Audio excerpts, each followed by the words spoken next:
Hi అండి. మనము ఆనప చెట్టు, సొర చెట్టు అని కూడా అంటారు కదా. ఈ ఆనపకాయలు తినటం వల్ల దీని ఉపయోగాలు తెలుసుకుందాం. మనం కాయలు చూడండి, ఇది పెద్ద కాయ, కొంచెం పెద్ద కాయ. చిన్న కాయలు ఉన్నట్టయితే చిన్న కాయలను టచ్ చేయకూడదండి. ముట్టుకున్నట్లయితే అవి రాలిపోతాయి. వీడియోలో పువ్వులు కూడా చూడండి. ఇది ఆనప పువ్వు, ఇది చిన్న కాయ అండి. ఆనపకాయ కూర తినటం వల్ల మనకి ఎక్కువ వెయిట్ పెరుగుతున్న వాళ్ళకి వెయిట్ని కంట్రోల్గా ఉంచుతుందండి. బరువుని తగ్గిస్తుంది. దీంట్లో ఫైబరు, పీచు అంటారు కదండి, అది ఎక్కువగా ఉంటుంది ఆనపకాయలో. ఇది గుండెపోటు ఉన్న వాళ్ళకి, గుండెకి సంబంధించిన వ్యాధులు ఉన్న వాళ్ళకి కూడా ఎంతో ఆరోగ్యానికి చాలా మంచిదండి. గుండె దగ్గర ఉన్న కొలెస్ట్రాల్ని తగ్గించి రక్తాన్ని శుద్ధి చేస్తుందండి ఆనపకాయ.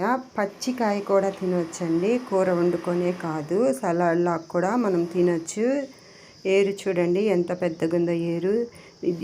దీన్ని మనము డాబాల పైన కుండీలలో పెట్టి పెంచలేమండి ఈ ఆనప చెట్టుని. ఇది కింద నేలల్లోనూ పొలాల్లోనే మాత్రమే పెరుగుతుంది.